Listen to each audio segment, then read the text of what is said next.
There's something your bank will never tell you. Keeping your money in a savings account feels responsible. It feels safe. It feels like you're doing the right thing.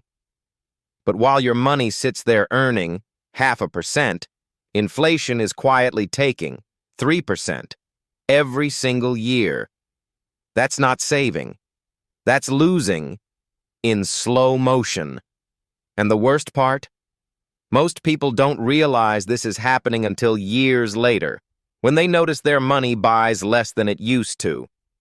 In this video, I'm going to show you exactly what inflation does to your purchasing power, why banks are perfectly happy for you to stay comfortable, and 3 specific moves that protect and grow your money instead. Stay with me, because by the end of this, you're going to look at your savings account very differently. Let's talk about what inflation actually means for your money. Inflation is the rate at which prices rise over time. The historical average in the United States is around 3% per year. That sounds small. It isn't. Here's the math. You have $10,000 in a savings account. Your bank pays you 0.5% interest. After 10 years, you have $10,500. Congratulations. You made $500. But here's what happened to prices during those 10 years. At 3% inflation, what cost $10,000 in year 1 costs $13,400 in year 10. So your savings account gave you $500. Inflation took $3,400. You lost $2,900 of purchasing power while thinking you were being responsible. That's the savings account illusion. The number in your account goes up, but what it can buy goes down. Now let's talk about why banks are completely fine with this. When you deposit money into a savings account, your bank takes that money and lends it out at interest rates of 8, 12, even 24%. They pay you 0.5%. They pocket the difference. That's the business model. Your bank has zero incentive to tell you that your savings are losing value. Zero incentive to encourage you to move your money somewhere it can actually grow. In fact, they're counting on your comfort. They're counting on the fact that most people find it easier to do nothing than to make a change. And here's something that makes this even more frustrating. High-yield savings accounts, which pay 4 to 5%, sometimes more, have existed for years. They're FDIC insured. They're just as safe as your regular savings account. The only difference is that they actually pay you a real return.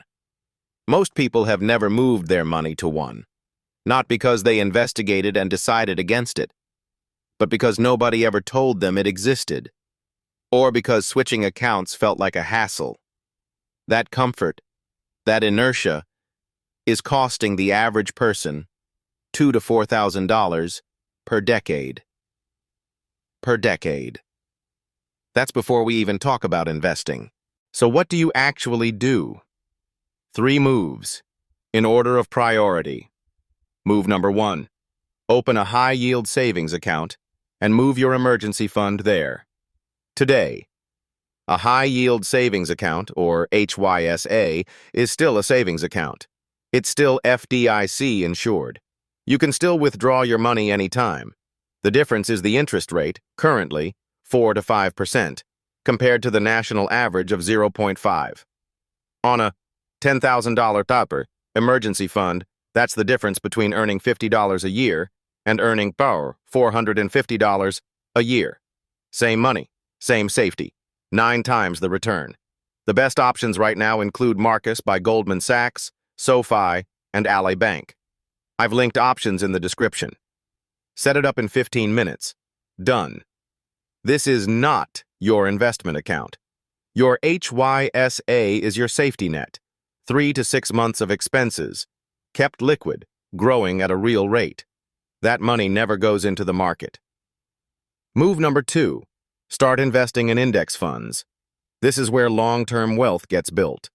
An index fund is a collection of stocks that tracks a market index, most commonly the S&P 500, which represents the 500 largest companies in the United States. The S&P 500 has returned an average of 10% per year over the last 50 years. Not every year.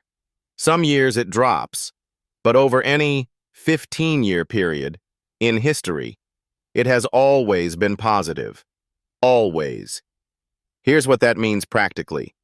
$10,000 invested in an S&P 500 index fund becomes $25,900 in 10 years at that historical average. Compare that to your savings account, which gave you $10,500. The difference is $15,400 on the same starting amount. The only difference is where the money lived. You don't need to pick stocks. You don't need to watch the market. You set up automatic contributions, you ignore the noise, and you let compounding do the work. Apps like Robinhood and Acorns make this accessible with as little as $1. Links in the description. Move number 3. The 3-bucket system. This is how you organize everything so you're never confused about where your money should go. Bucket 1. Safety. Your HYSA. 3 to 6 months of expenses. Never invest this. Never touch it unless it's a real emergency. Bucket 2. Growth. Your index fund investments. Money you won't need for at least 5 years. This is where inflation gets beaten. This is where wealth compounds. Bucket 3. Opportunity. A smaller amount, 10 to 15% of your investable money, for higher risk, higher reward bets, individual stocks, real estate, your own business. Only invest what you can afford to lose entirely. Most people only have bucket 1. Some have bucket 1 and accidentally some of bucket 3. Almost nobody has bucket 2 set up consistently. And that's exactly why most people never build real wealth. Let's bring this together. Your savings account is not a wealth-building tool. It's a short-term safety tool. And most people are using it as both. That's the mistake. 3 moves, in order. 1. Move your emergency fund to a high-yield savings account this week. 2. Open an index fund account and start investing, even if it's $20. 3. Build your 3-bucket system so every dollar has a job. The action step for this week is simple. Check your current savings account interest rate right now. If it's below 2%, you already know what to do. If this video shifted how you think about your money, hit subscribe.